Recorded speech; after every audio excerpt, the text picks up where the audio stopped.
panik lagi, tahu step-stepnya harus ngapain aja gitu ya Bu ya. Begitu mungkin langsung aja saya. Oke, ini tadi mungkin udah dibahas sedikit. 10 tahun saya berkarir di perusahaan, di advokat, di pemerintahan, dan juga sekarang di akademisi sebagai pengajar dan juga advokat. Sekilas aja. Dan ini adalah materi yang akan kita bahas.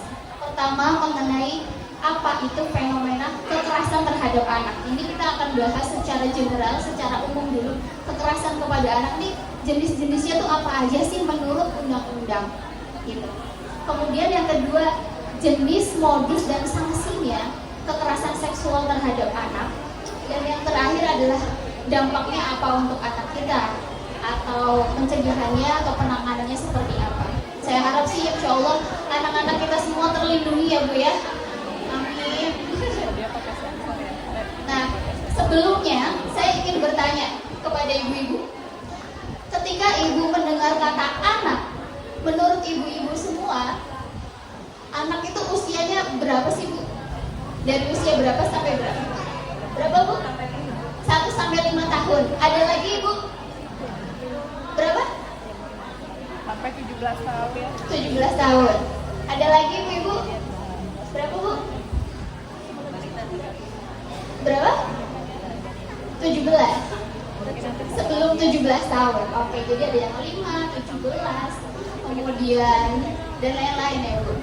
Tapi secara undang-undang itu maksimal 18 tahun. Ini diatur di Kitab Undang-Undang Hukum Pidana, Undang-Undang Hak Asasi Manusia, kemudian Undang-Undang Perlindungan Anak. Jadi sejak tahun 2002, anak-anak kita ini udah dilindungi melalui undang-undangnya sendiri Ibu. Jadi yang terakhir Undang-Undang Tindak Pidana Kekerasan Seksual baru disahkan tahun 2023 lalu. Karena saking banyaknya peningkatan kasus kekerasan seksual di Indonesia, gitu ya Bu ya. Jadi kenapa saya tanyakan ini, supaya kedepannya nanti ketika saya menyebut anak, yang tergambar di pikiran ibu itu adalah nggak cuma anak yang gemes gini aja ya Bu ya, tapi sampai SMP, sampai SMA mereka masih anak-anak, gitu ya, masih kategori anak gitu. Oke, yang pertama, fenomena kekerasan terhadap anak di Indonesia. Kita lihat ya Bu ya.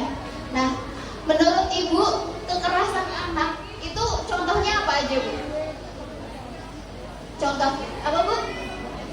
Membentak. Kemudian apa lagi? Memukul. Ya, itu masuk kekerasan. Ada lagi Bu? Membuli. Ya, itu semua termasuk kekerasan terhadap anak.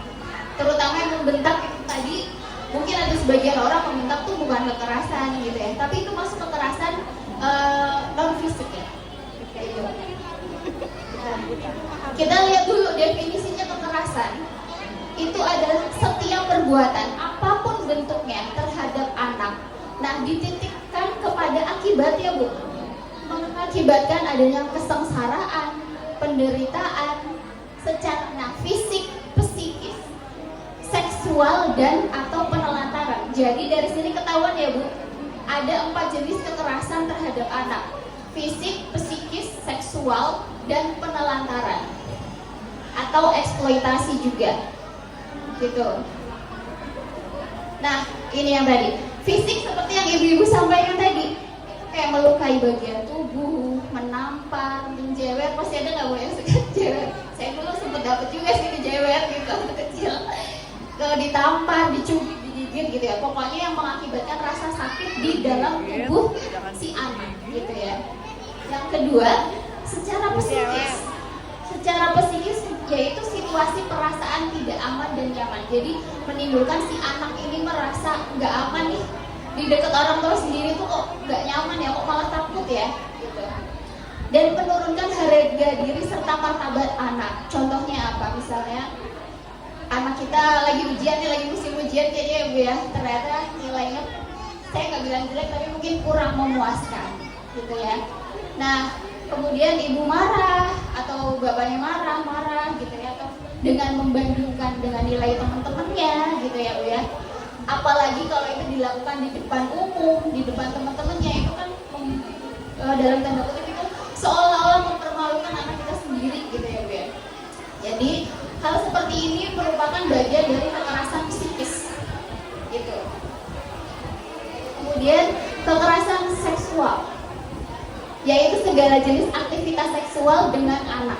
Nanti kita akan bahas secara rinci yang ini, khusus yang ini. Nah, kemudian ada penelantaran sosial atau kekerasan sosial. Bentuknya penelantaran anak dan juga eksploitasi anak. Penelantaran itu maksudnya adalah ya kayak misalkan dia harusnya disekolahin, dia nggak dibayarin SPP-nya gitu ya. Dia nggak dikasih uang saku, nggak dikasih makan gitu ya. Nah, insya Allah yang ini kayaknya keluarga Pak Ma nggak ada sih yang anak-anaknya ditelantarkan gini ya Bu ya. Insya Allah sejahtera semua gitu ya. Dan eksploitasi anak, contohnya anaknya disuruh bekerja, disuruh mencari nafkah gitu. Kita nggak akan bahas detail yang sosial.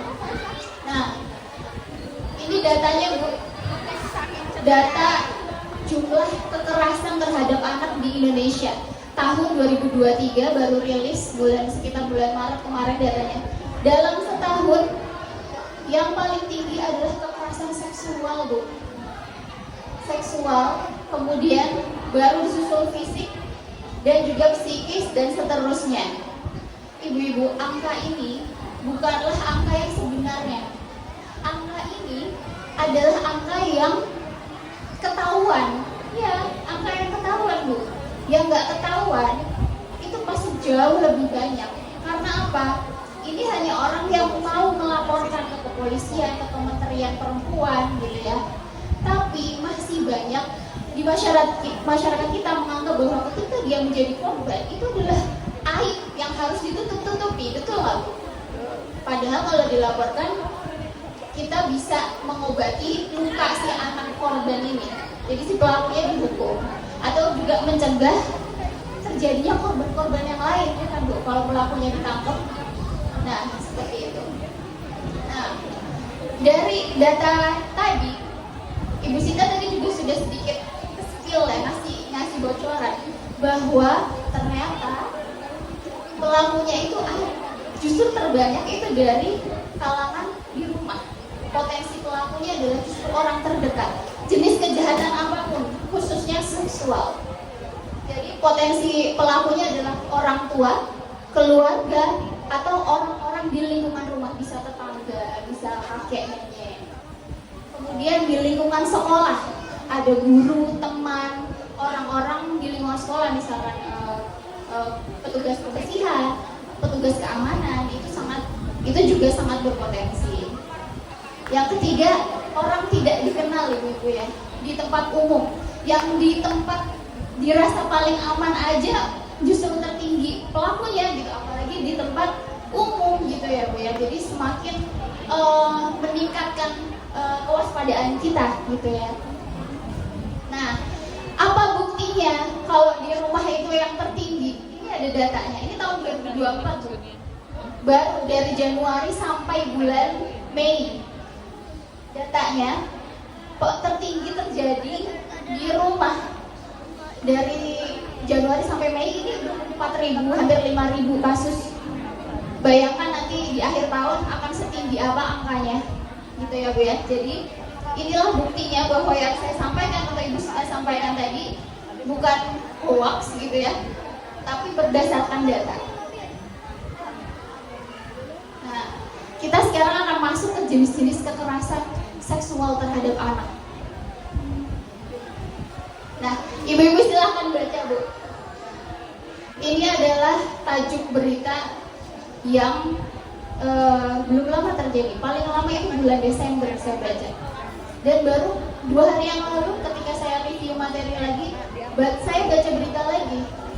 Ada anak SD kelas 5, dia itu pucat, sering kayak sakit gitu Bu. Diantar sama ibunya ke dokter, ternyata hamil 7 bulan, SD kelas 5. Saya lupa kejadiannya di Sumatera atau di Kalimantan, saya lupa. Itu baru 2 hari yang lalu saya baca.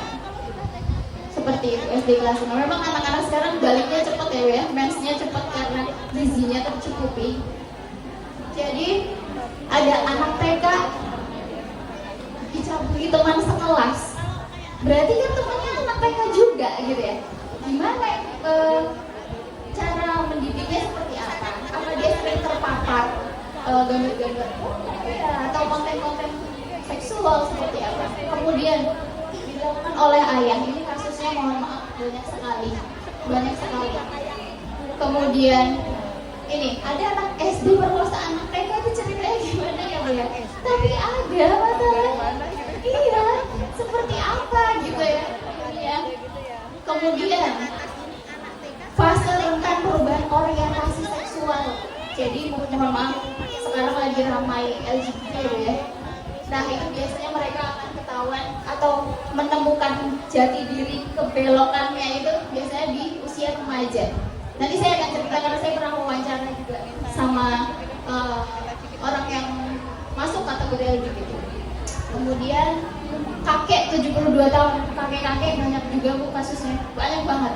Mohon maaf banyak sekali. Kemudian ini 10 tahun di Kutai Timur jadi korban kekerasan seksual oleh ayah, ibu, dan kakak kandung. Itu ceritanya gimana ya Bu ya? Jadi ceritanya si ayah, si ibu ini mengetahui, tapi membiarkan karena takut anaknya nanti nggak dikasih nafkah, nggak dibayarin sekolah. Jadi ibunya bertahun-tahun diam. Itu tadi menganggap itu sebagai sebuah aib. Dengan kesian anaknya ya Bu ya. Nah, kita akan lihat jenis-jenis kekerasan seksual itu bentuknya apa aja. Nah ini saya harap ada yang mungkin orang-orang menganggap itu sebenarnya sebuah candaan aja, tapi itu sebenarnya masuk dalam kategori kekerasan seksual gitu ya. Jadi jenisnya ada fisik, non fisik atau verbal, dan juga yang berbasis elektronik. Kita bahas satu-satu ya Bu. Yang kekerasan fisik Bu.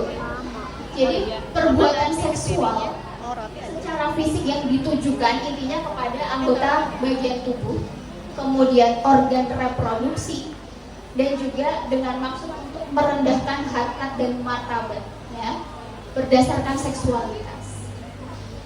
Nah, contohnya apa Bu?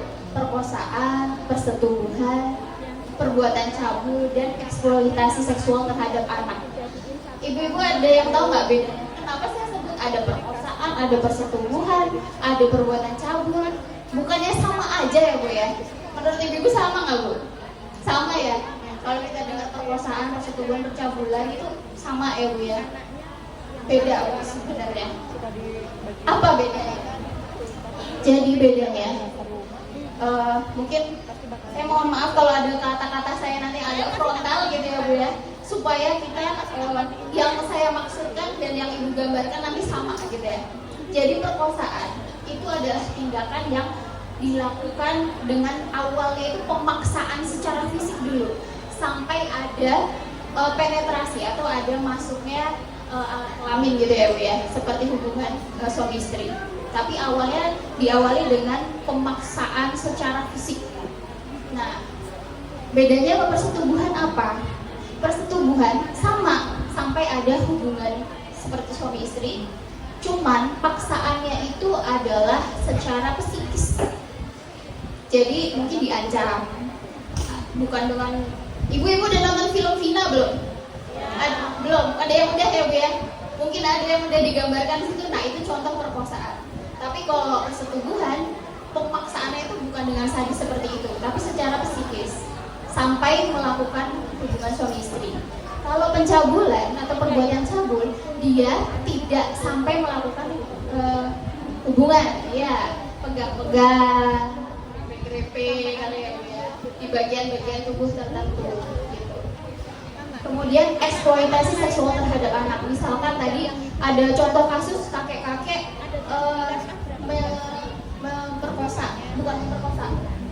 melakukan kekerasan seksual fisik terhadap anak tetangganya dengan diiming-imingi uang jajan 5.000, 10.000, 20.000 itu ada. Seperti itu Bu. Nah, ancaman hukumannya itu 4 tahun sampai 12 tahun penjara atau denda 50 sampai 300 juta rupiah. Nah, kenapa kok ada range-nya, ada jangka? Karena setiap tindakan itu ancaman hukumannya beda sebenarnya Bu, tergantung kefatalan atau keparahan yang diakibatkan dan kebumisan yang cara-cara yang dilakukannya itu. Nah itu penyidik, jaksa dan juga bapak hakim nanti akan menentukan. Kemudian kekerasan seksual non fisik ini masih banyak yang menganggap bahwa ada banyak hal yang dikiranya itu bercanda tapi ternyata itu udah masuk kekerasan seksual non fisik. Ibu-ibu ada yang pernah ngalamin nggak lagi jalan terus ada yang cici gitu ya Bu ya, kiu gitu. Ternyata itu masuk ke kekerasan seksual non fisik gitu Bu.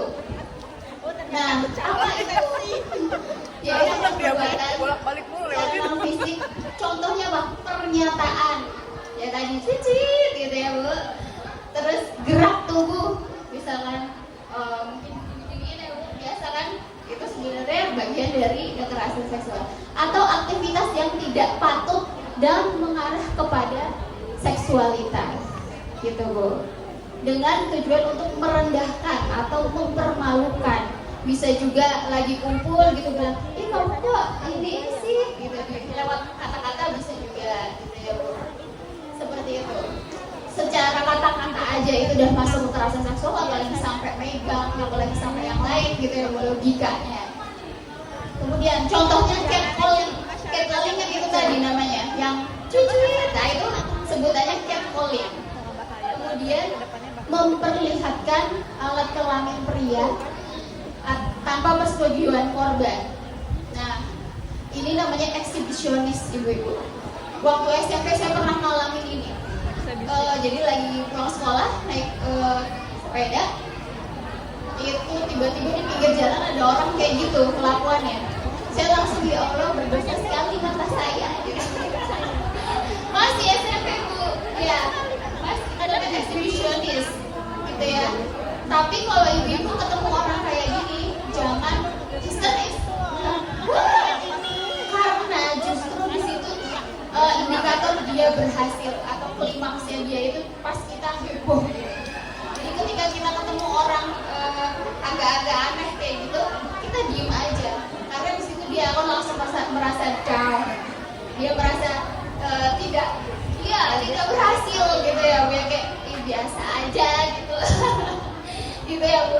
Kemudian menatap dengan nuansa seksual dan ujaran yang melecehkan tampilan fisik, kayak misalkan ngelihat misalkan dari atas ke bawah, matanya berhenti di satu titik tertentu, itu bagian juga gitu. Kemudian ya itu tadi, atau ngatain orang secara physically dan juga secara orientasi seksual, mungkin seperti itu ya Bu. Nah, ancaman hukumannya berapa? Maksimal cuma 9 bulan Bu, karena non fisik. Dinilainya itu akibatnya tidak terlalu berat lah daripada yang fisik gitu. Atau denda paling banyak 10 juta, kecil juga dibandingkan yang fisik tadi sampai 300 juta ya Bu ya. Oke, yang terakhir ini yang sangat-sangat masif terjadi gitu ya. Ibu-ibu pasti, anak-anak ibu semua udah pada pegang gadget kan. Gadgetnya pasti lebih dari satu, ada laptop, mungkin ada tab, ada iPad gitu ya Bu. Nah, ketika kita bersedia atau menyanggupi memberikan gadget kepada anak, tujuannya memang untuk menunjang pendidikan gitu ya Bu ya. Tapi kita juga jangan lepas tangan. Kita juga harus berani bertanggung jawab dan berani terus mengontrol gitu ya Bu. Karena banyak sekali di web-web itu terselipkan secara sengaja oleh mereka itu seperti gambar-gambar yang terbuka atau link-link yang mengarahkan ke konten-konten seksual seperti itu. Nah, contohnya apa? Definisinya, kekerasan seksual itu sebenarnya sama aja kayak yang dua yang lainnya, tapi intinya adalah melalui alat elektronik, ada perantaranya, gitu Bu. Nah, apakah secara seksual itu bisa sampai ke kekerasan fisik, kekerasan seksual fisik sampai melakukan hubungan seksual? Sangat mungkin. Semua biasanya diawali yang melalui gadget ini, seperti itu. Nanti kita akan bahas. Nah, contohnya apa kok ada kekerasan elektronik gitu. Contohnya mengirimkan pesan, lelucon, gambar, foto, audio, atau video bernuansa seksual. Stiker-stiker yang agak jorok-jorok gitu, itu juga termasuk ya ibu. Kalau yang dijadiin stiker itu nggak terima, bisa lapor. Kemudian gambar, foto ini gampang banget ya. Di TikTok, di Reels aja banyak banget ya bu ya, konten-konten yang berbau seperti itu. Kemudian meminta, mungkin kenalan, terus diminta kirimin foto ini dong, katanya kamu sayang sama A, kayak gitu. Ya. Terus minta foto atau minta direkam atau minta video call yang agak-agak nyeleneh gitu ya bu. Kemudian setelah diberi oleh si anak ini tadi disebarkan. Nah itu termasuk juga yang menyebarkan audio atau visual korban yang bernuansa seksual. Padahal awalnya mungkin cuma dipaksa gitu ya, terpaksa. Ancaman hukumannya lumayan berat, 4-6 tahun penjara atau denda 200-300 juta. Kenapa kok ancamannya lebih berat lagi? Karena efek yang ditimbulkan ini panjang, apalagi kalau sampai terjadi kekerasan seksual yang secara fisik seperti itu. Nah, modusnya ini bu, namanya child grooming. Ibu-ibu ada yang pelihara kucing atau anjing? Ada ya bu ya, sukanya kita grooming. Kalau grooming anak bu itu grooming yang menyenangkan ya bu ya, tapi ini grooming yang tidak menyenangkan. Intinya adalah sama, merawat, memberikan perhatian. Tapi masalahnya ini kepada anak-anak. Nah, kepada anak-anak untuk tujuannya nggak bagus gitu. Nah, apa itu child grooming? Yaitu ketika orang dewasa melakukan upaya-upaya untuk membangun kepercayaan dan mengikat emosi anak dengan tujuan memanipulasi, melecehkan, dan mengeksploitasi anak. Nah, ini prosesnya nggak sebentar bu, pasti kenalan awal-awal lewat internet biasanya. Kenalan, nanya, ya biasalah kayak orang PDKT dulu gitu ya. PDKT dulu lewat internet gitu ya, tidak sebentar waktunya. Dan kebanyakan korban yang dipilih adalah anak-anak atau anak usia remaja yang memiliki kepercayaan diri yang rendah atau sedang berselisih dengan keluarganya. Jadi dia merasa tidak diakomodir. Biasa ABG kan ini ya bu, agak agresif gitu ya, masih masa pencarian jati diri gitu. Dia akan mencari teman cerita di luar keluarga yang mungkin sebenarnya keluarga sih maunya perhatian, mau yang baik untuk dia gitu ya bu. Cuman kadang maunya kita nggak selaras. Dia akan merasa orang di luar sana yang memvalidasi atau mengiyakan perasaannya itu adalah orang yang paling ngerti dia. Akhirnya dia menjadi percaya. Nah, pelaku ini memposisikan diri sebagai orang yang paling mengerti perasaan anak kita, hingga akhirnya muncul empati dan kedekatan, jadi deket deh gitu, jadi intens komunikasinya sampai berani mungkin minta gambar yang agak-agak aneh gitu ya. Dan pelaku memberikan banyak perhatian. Nah ini grooming tadi, memberikan banyak perhatian, hadiah, sehingga anak merasa diistimewakan. Yang tadinya mungkin agak lagi crash sama orang tuanya, dia jadi ada yang merhatiin, jadi merasa oh dia nih yang paling ngerti aku gitu ya. Dan pelan-pelan mulai menaruh rasa percaya. Itu namanya child grooming. Banyak banget ya ibu-ibu kasusnya. Mohon gadgetnya tetap sambil diperiksa. Meriksanya gimana? Meriksanya ibu-ibu, tips dari saya adalah Google yang connect di handphonenya anak-anak itu, ibu login juga di handphone ibu. Jadi ibu-ibu nanti bisa tahu dia habis browsing apa aja, history browsingnya apa aja, dia bisa Google apa aja. Terus WA sebenarnya bisa juga bu, cuman ini agak rumit bu.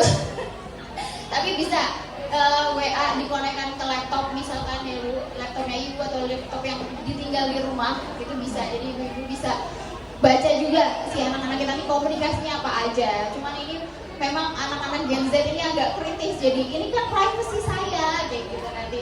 Nah ibu harus pintar-pintar nanti menjawabnya seperti apa gitu ya. Nah ilustrasinya tadi gimana? gimana ilustrasi child grooming?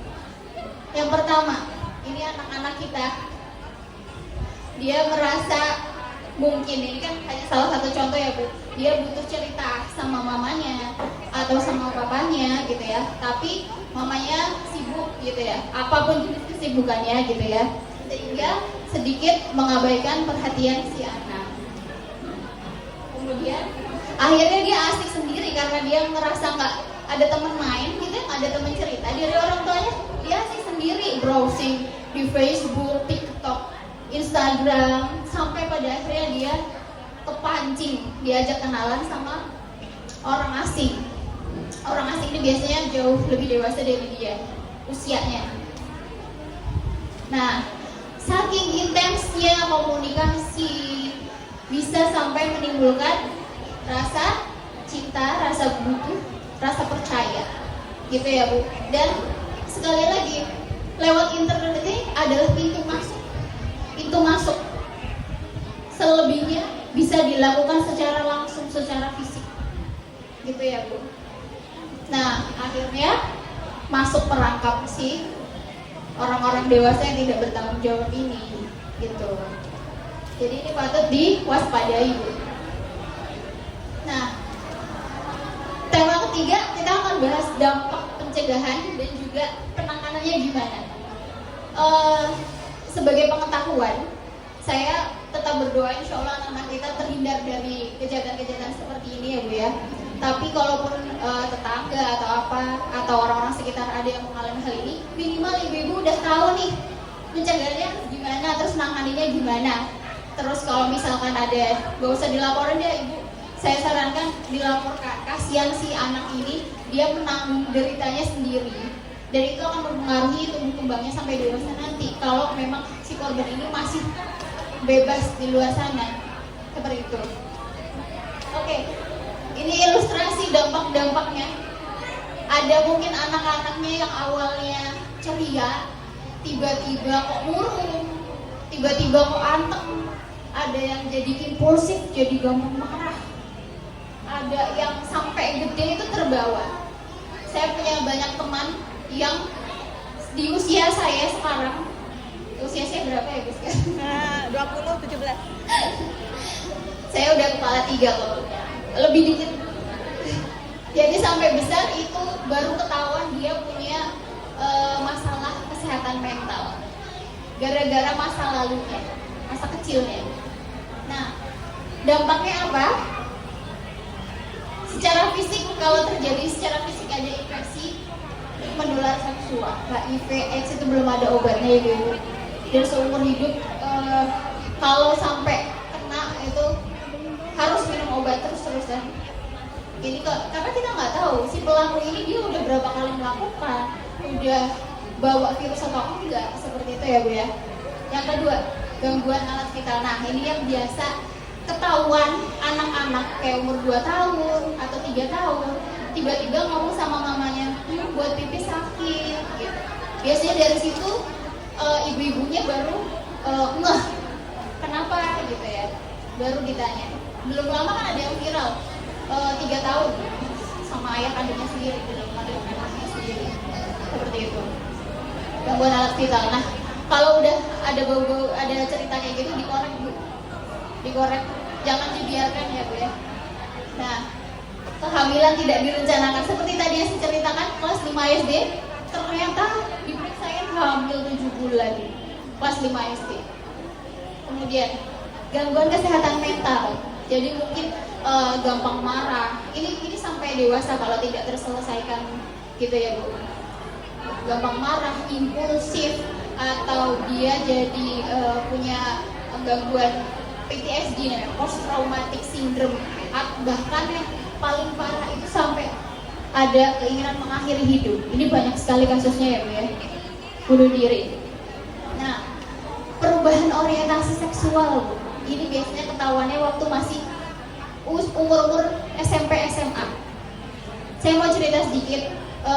Ketika saya semester 4 kalau nggak salah, dulu ada tugas diminta untuk coba kalian cari kasus, kalian wawancara kenapa kok ada penyimpangan itu. Ada teman-teman saya yang riset ke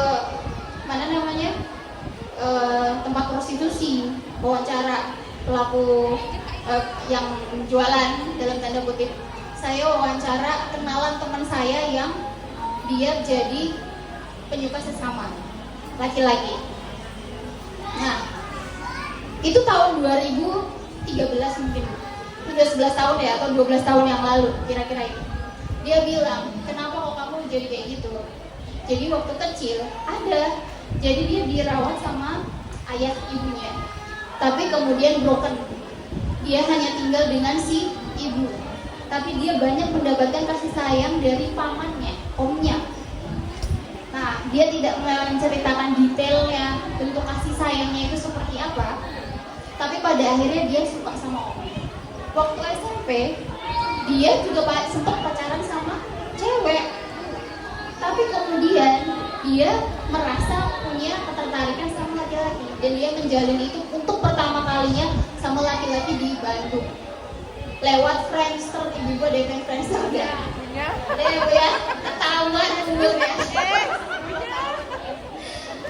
Lewat Friendster Bu, dan dia bilang 12 tahun yang lalu hampir semua kampus itu ada yang sama seperti dia, komunitasnya ada. Waktu itu belum sebelak-belakan sekarang ya Ibu. Dulu dia bilang sesama kita yang emang sesama penyuka itu lewat di kampus itu aja radarnya itu udah tahu, mereka sama-sama tahu kalau mereka sama-sama ya seperti itu gitu. Nah ini juga skripsi saya dulu tentang pencabulan yang dilakukan oleh anak. Jadi saya wawancara 5 terpidana yang udah masuk penjara dan juga 20 yang masih di sekolah. Saya wawancara memang rata-rata berpotensi menjadi pelaku kekerasan seksual di masa depan. Hampir semuanya yang masuk penjara ya Bu, itu memiliki riwayat dia pernah dilecehkan juga, dia pernah jadi korban juga. Ada yang memperkosa tunanetra, ada yang melecehkan, ya banyak lah di lingkungan keluarganya, dan rata-rata usianya usia remaja, anak usia remaja. Tapi ada lagi anak SD yang saya wawancara Bu, kan disuruh gambling ya, cari anak sekolah. Jadi saya mangkal ke SD, ke SMP, SMA, saya wawancara. Ada anak SD di pinggir jalan, saya tanya, "Dek, kamu sekolah nggak?" "Enggak Kak, udah dikeluarin." "Kenapa?" "Iya, saya sukain teman-temannya." "Kenapa Dek?" Kalau disuruh tugasnya suruh nanya kenapa. Ya soalnya saya kalau di rumah suka ditinggal sama orang tuanya tuh petani. Ditinggal, dia disetelin, bapaknya suka nyetel video dangdut yang itu loh, biduan-biduan gitu loh. Kan itu kan agak-agak ini ya, seperti itu. Jadi dia SD dikeluarin gara-gara hobinya buka-buka roknya teman-temannya. Tahu 9 ya Bu ya? Tapi cuma dulu kayak gitu, tapi oke. Tapi kita nah akhirnya karena dia mungkin merasa udah jadi korban, dia jadi terjerumus ke hal yang lebih parah, pergaulan bebas, obat-obatan, bahkan mungkin merasa bisa join ke prostitusi. Terus pencegahannya gimana Ibu? Nah, bangun komunikasi yang baik, berikan perhatian dan juga apresiasi kepada anak-anak kita Bu. Karena untuk mengisi perasaan kosongnya anak tadi, supaya ketika bonding kita kuat dengan anak-anak kita, ada orang lain yang mencoba masuk, itu pasti susah masuknya, susah mental, insya Allah mental gitu. Karena kebutuhan dia didengarkan, kebutuhan dia bercerita, perhatian, apresiasi sudah didapatkan di dalam rumah, udah cukup di dalam rumah oleh orang tuanya, kakaknya, adiknya. Nah, kalau ini saya rasa budi pekerti dan agama ibu sudah concern, sudah perhatian gitu ya. Tapi pendidikan seks ini masih banyak yang menilai itu tabu. Mungkin bingung ya, mulainya dari mana, masih tahu anaknya gitu ya. Ya kan? Tapi ini di era sekarang harus sudah dimulai, mungkin mulai kasih tahu, oh bagian ini cukup mama aja yang boleh pegang, kalau orang lain pegang nggak boleh. Kalau ada yang mencoba, coba kamu teriak atau minta tolong, seperti itu. Mungkin contohnya gitu Bu. Nah, ini tadi memperkenalkan bagian tubuh yang bersifat pribadi sejak dini. Jadi kita berikan anak-anak kita ini teritori. Mana sih bagian tubuh yang boleh dipegang sama orang, sama yang nggak boleh sama sekali, gitu ya. Mungkin pipi masih boleh lah sama orang gitu ya. Tapi bagian seperti mungkin ada bagian-bagian vital yang lain diberikan pengertian, jangan sampai ya sejak kecil Bu. Bahkan teman saya tuh ada yang mempraktekkan itu sejak masih di dalam kandungan, karena katanya kan sejak semakin sering diajak ngobrol itu sebenarnya baby udah punya memori. Jadi semakin bertumbuh dia besar lebih gampang masuk, lebih gampang diingat gitu. Kemudian membuat batasan dengan anggota keluarga yang berjenis kelamin berbeda. Nah ini mungkin masih jarang ya Bu. Kadang ada kakaknya yang cowok gitu ya Bu ya, punya adik cewek.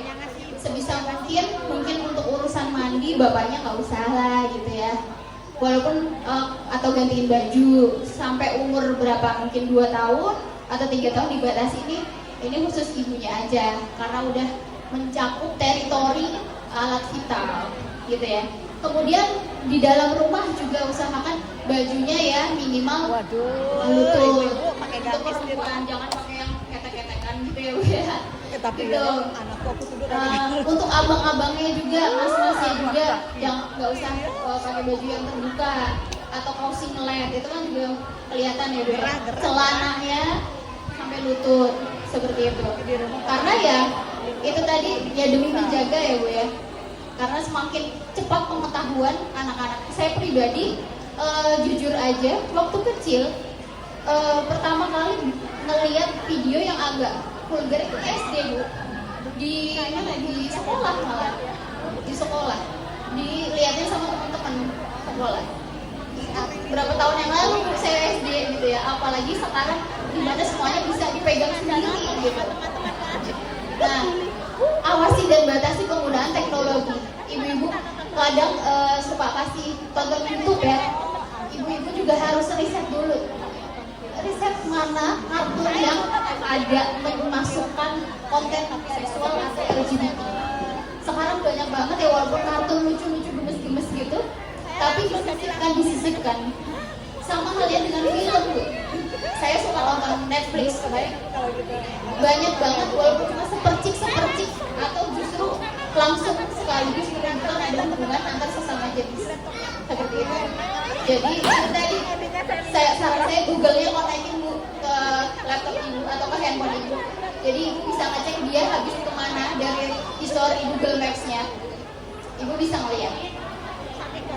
Kemudian teknik dasar bela diri, ini sifatnya ya silahkan aja monggo aja kalau mau kasih dasar-dasar itu lebih bagus ya. Nah, waspada dengan orang tidak dikenal. Sama orang yang paling dekat aja kita harus tetap waspada, jaga gitu ya. Apalagi sama orang-orang yang tidak kenal gitu. Nah, bekali pengetahuan tentang kekerasan seksual. Maka tadi ibu-ibu habis ini bisa mengaplikasikan pengetahuannya hari ini untuk bisa ditularkan, dikasih tahu ke anak-anak dengan metode atau cara-cara yang sekiranya bisa diterima anak-anak gitu ya Bu ya. Nah, tapi kalau misalkan terjadi apa yang harus ibu-ibu lakukan? Nah, ibu-ibu harus tetap tenang ya Bu ya, jangan histeris. Karena ketika anak itu mungkin di usia remaja, dia akan defense atau maksudnya dia memilih untuk diam karena malu dan takut sama orang tuanya gitu ya. Maka kalau masih anak-anak cimit-cimit yang jadi korban itu kita enak galinya kan, dia gimana, emang siapa, itu masih bisa diajak cerita. Tapi yang ABG ini agak susah Bu ya. Nah, kita harus tetap tenang, jangan histeris, gali terus, dipancing terus. Kita nggak usah banyak ngomong, tapi kita tunggu dia mau ngomong apa, kita pancing terus, kita gali dan usahakan direkam ya Bu ya. Kalau yang ABG diem-diem merekamnya nggak apa-apa, atau dimintain kamu saya cerita gini saya rekam boleh nggak, tanyain dulu, kalau boleh silahkan, kalau nggak diem-diem. Jangan sampai nggak punya dokumentasi apapun gitu ya. Kalau yang masih kecil-kecil mah enak, kumpulkan alat bukti. dan juga terjadi secara non fisik, kita bisa lewat rekaman suara ya Bu ya. Kita gali ceritanya. Kalau secara digital kita screenshotin minta apa aja, percakapannya seperti apa. Nah, kalau terjadi secara fisik, alat buktinya langsung bawa ke rumah sakit Bu, minta visum. Hasilnya akan valid maksimal 3 hari. 72 jam itu berapa hari ya? Maklum, matematika saya jelek, makanya sekolahnya hukum. 72 jam itu paling valid hasilnya. Tapi 14 hari pun masih bisa kebaca kok hasilnya. Nah, kalau sudah kita kumpulkan barang bukti, ada screenshot, rekaman suara, cerita, gambar, ada hasil visum lagi kan, kuat sekali. Nah, kita kumpulkan itu, dan kalau terjadi di sekolah, kita harus libatkan pihak sekolah, karena itu jadi teritori atau kewajiban si sekolah kan. Dia harus lindungi anak kita kok jadi sampai kejadian kayak gitu. Sekolah harus tanggung jawab dan memfasilitasi sama si pelaku, mau itu pelakunya anak-anak, mau pelakunya dari pihak sekolah, harus difasilitasi dan minta tanggung jawab. Nah, kemudian harus laporkan Bu, saya bilang harus laporkan, dan lapornya jangan di level polsek, di level polres minimal. Kenapa? Karena sarana dan prasarana serta SDM-nya lebih mumpuni di tingkat polres. Seperti itu. Bukan berarti saya mendiskreditkan tingkat polsek, enggak, tapi tingkat polsek lebih bertanggung jawab pada keamanan masyarakat sekitar. Gitu. Tapi untuk udah ranahnya kejahatan berdasarkan pengalaman, lebih cepat follow up-nya di polres. Ya, dengan membawa semua bukti-bukti tadi ya Bu ya. Gitu, supaya kita memudahkan aparat juga. Gitu. Nah, terakhir Bu, anak-anak itu seperti semen basah. Apapun yang jatuh kepada mereka itu akan meninggalkan kesan. Apapun yang terjadi di dalam diri mereka itu akan terbawa, mempengaruhi, membentuk kepribadian mereka sampai dewasa nanti, sampai dia tua nanti. Saya mungkin cerita sedikit. Waktu saya umur 2 tahun atau belum sekolah TK, saya lagi mewarnai krayon. Tiba-tiba bapak saya lewat nyenggol cetek sampai krayon saya patah. Abah saya waktu itu nggak minta maaf karena buru-buru mau berangkat ke kantor. Itu saya umur 3 tahun masih clear, jelas banget loh di kepala saya.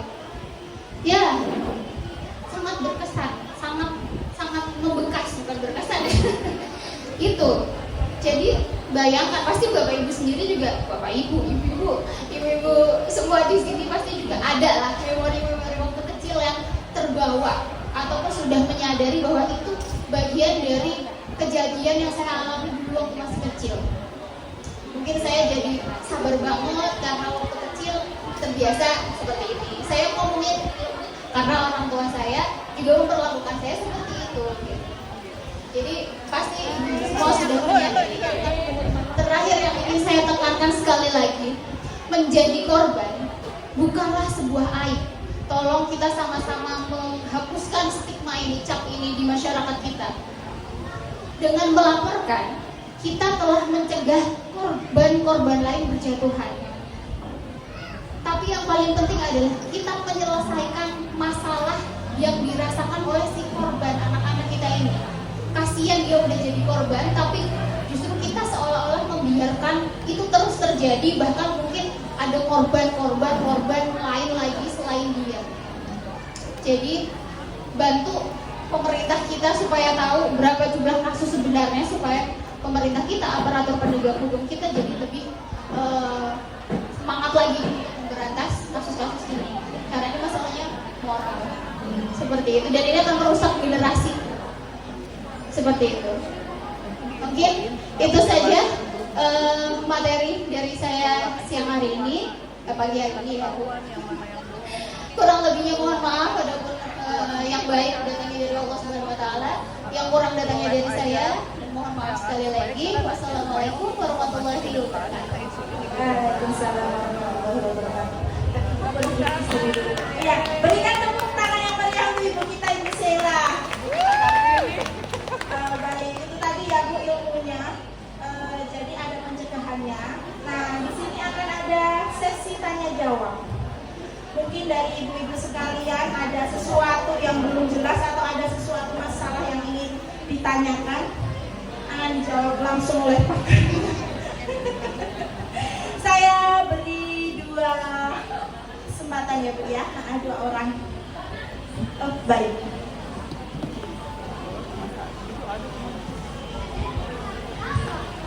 Terima kasih Mbak MC yang cantik. Asik. Sehat nggak itu? Sehat nggak? Assalamualaikum warahmatullahi wabarakatuh. Sangat menarik sekali dan bermanfaat sekali tadi pemaparan materi oleh Ibu Sela. Saya ingin menanyakan, mungkin yang saya akan tanyakan ini mungkin juga sering dialami oleh ibu-ibu. Begini, kalau kita punya anak, kemudian kita misalkan anak kita ribut, berkelahi, kemudian kita menasihati pelan-pelan, menegur pelan-pelan, dan itu sudah sering sekali berkali-kali. Nah, ketika si ibu sudah mungkin suatu saat moodnya lagi kurang baik, nah menegur anak dengan nada tinggi, nah itu apakah termasuk dalam kekerasan non fisik ya Bu ya? Itu saya tanyakan. Kemudian yang kedua, untuk pendidikan seksual untuk anak remaja itu sebaiknya disampaikan ke anak putri kita itu cowok cewek juga ya Bu ya, itu sebaiknya di usia berapa? Karena kami sebagai orang tua kadang-kadang mau menyampaikan sedini mungkin itu khawatir, takutnya nanti si anak malah penasaran, dia browsing sendiri itu. Jadi pasnya itu di umur berapa? Kebetulan anak saya yang paling besar itu SMP kelas 3, kemudian yang cewek SMP kelas 1 dan SD kelas 4. Itu apakah sudah harus disampaikan atau bagaimana? Terima kasih. Assalamualaikum warahmatullahi wabarakatuh. Waalaikumsalam. Saya langsung jawab aja Bu, takut lupa. Jadi Bu, tadi yang Bu kan udah lupa. Yang pertama tadi membentak ya Bu ya, dengan nada tinggi. Kasih tahu nada tinggi. Saya rasa itu wajar ya Bu ya, wajar, manusiawi, dan juga ya namanya udah berkali-kali dikasih tahu gitu ya. Itu sebenarnya bagian dari pendidikan. Cuman anak sekarang generasi Z ini dia punya karakter sendiri Bu, beda Bu karakternya. Dia iya beda sekali dengan sekarang lagi hits parenting model VOC penjajah, sama model Nikita Willy ya, halus-halus itu di sosmed lagi rame itu. Sebenarnya kayak gitu nggak Mama apa-apa. Danis. Iya, betul. Ini Bu, mengatasinya gini, hal seperti itu tidak bisa dihindari ya Bu ya. Justru malah harus tetap dilakukan. Bedanya sama orang tua kita zaman dulu, ngebentak aja gitu ya, selesai, dianggapnya selesai. Tapi bagi anak itu belum selesai Bu. Jadi setelah itu ibu bisa minta maaf ya Nak, kalau udah reda. Maaf ya Nak, tadi ibu kasih taunya agak kenceng, soalnya udah beberapa kali dikasih tahu nggak masuk, nggak dilakuin. Jadi tetap harus ada penyelesaiannya Bu, karena itu akan terus membekas. Kalau anaknya maksudnya anaknya itu tough atau tangguh gitu ya, dia akan lupa gitu aja. Tapi anak yang mungkin agak lembut, sensitif, itu akan, iya apakah ibuku udah nggak sayang aku lagi gitu ya, drama Bu. Tapi itu actualnya banyak gitu. Jadi saran saya untuk mengatasi karakter yang anak sekarang ini tetap harus diselesaikan dengan minta maaf. Kemudian iya tetap minta maaf, anak juga diminta untuk minta maaf. Kamu juga harus minta maaf dong sama ibu, soalnya dikasih tahu kok ini gitu. Jadi sama-sama mengakui kesalahan dan sama-sama memperbaiki dan menyelesaikan itu gitu. Seperti itu. Yang kedua, sebenarnya untuk pendidikan seksual sebaiknya dari kecil, benar-benar dari balita Bu, mengingat dinamika kasus-kasusnya itu banyak banget ke anak-anak kecil. Baby ada loh Bu, bayi di itu secara fisik, seksual fisik bayi. Jadi sejak kecil, makanya tadi saya cerita teman saya dari di kandungannya udah kasih tahu Nak, sambil usap-usap perut gitu gitu, walaupun ya babynya belum keluar gitu, tapi itu untuk membantu memorinya itu sampai ke besar nanti gitu. Nah, untuk perempuan prinsipnya sejak dini, sejak balita, karena banyak pedofilia bu. Pedofilia itu penyukai anak kecil itu tadi, dan nggak cuma ke perempuan, tapi banyak juga laki-laki yang menyukai anak laki-laki, itu namanya pedofilia. Nah, kalau perempuan sebaiknya sejak dia akan balik udah mulai mens, kasih tahu kamu pergaulannya harus sudah mulai dijaga, karena kamu sudah punya konsekuensi, kamu sudah dewasa nih, kamu udah akil balik, dewasa secara fisik, secara biologis sudah dewasa, tapi secara umur dia masih anak-anak, karena psikisnya kan belum matang gitu ya Bu, umur 18 tahun tadi gitu. Yang laki-laki juga harus dikasih tahu Bu. Nah, paparan yang saya sampaikan semua tadi itu tidak hanya merujuk pada anak-anak perempuan, tapi banyak juga korban itu laki-laki. Korban laki-laki, pelaku laki-laki banyak Bu. Korban laki-laki, pelakunya perempuan ada, nggak terlalu banyak tapi laporannya. Cuma nggak tahu kalau ternyata banyak gitu ya Bu. Kekerasan seksual di dalam rumah tangga ada juga Bu sebenarnya, cuma itu topiknya lain, kita lagi bahas anak-anak gitu ya Bu ya. Seperti itu Bu.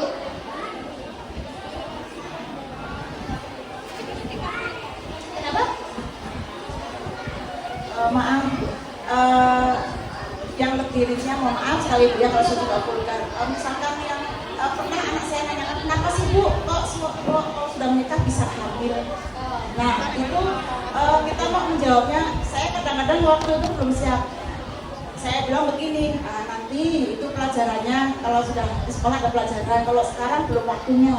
Waktu itu dia tanya umur kelas 4 SD, Bu Ibu kenapa sih Bu omnya temanku menikah kok bisa hamil? Nah gitu. Nah terus jadi saya mau menyampaikannya nanti ya, itu diajarkan kalau SMP, bisa bilang gitu. Kok tidur baru bisa hamil? Itu katanya. Jadi saya bingung mau menjelaskan seperti apa gitu Bu. Iya. Jadi untuk menjelasnya bagaimana gitu. Iya, memang rata-rata itu membingungkan untuk memulainya, kadang kita malu sendiri ya Bu, karena itu ranahnya dewasa gitu ya. Gini Bu, prinsipnya adalah lebih baik anak itu tahu dari kita daripada dari dia browsing sendiri sama dari orang lain. Apalagi dia baru tahu ketika jadi korban, harus jalik ya Bu ya. Jadi sebisa mungkin kita juga browsing duluan. Gimana sih caranya? Mungkin bisa dikasih analogi. Waktu itu saya pernah dengar ada artis siapa gitu ya menjelaskan itu pakai analogi, ada pakai dari planet mana gitu ya, ada misalkan pakai hewan juga bisa. Jadi setiap manusia itu diciptakan berpasangan, laki-laki dan perempuan, untuk menekankan apa, jangan sampai dia orientasi seksualnya nanti berubah ketika dewasa. Jadi pasangan itu cuma perempuan dan laki-laki, secara agama, secara biologis diciptakan seperti itu. Nah tujuannya kenapa? Supaya dia bisa mempertahankan keturunan. Gimana cara mempertahankan keturunan? Nih ada nih, itu karena ada mama sama papa misalkan. Kenapa kok bisa hamil gitu? Karena yang laki-laki ini dia sudah dewasa dan dia di dalam tubuhnya itu memiliki organ-organ dan memiliki satu komponen atau apalah Bu bahasanya apa gitu ya, yang kalau itu dicampurkan dengan telur yang ada di perutnya ibu nanti akan menghasilkan embrio, bayi, dan tumbuh besar seperti anak-anak ini gitu. Jadi jangan langsung jebret gitu, tapi kasih gambaran, perumpamaan yang mendekati seperti itu. Pakai perumpamaan hewan atau itu tadi ya Bu ya. Harus sama pasangannya. Harus sama pasangannya, betul. Dan pasangannya adalah lawan jenisnya, bukan sesama jenisnya gitu. Mungkin seperti itu. Terima kasih.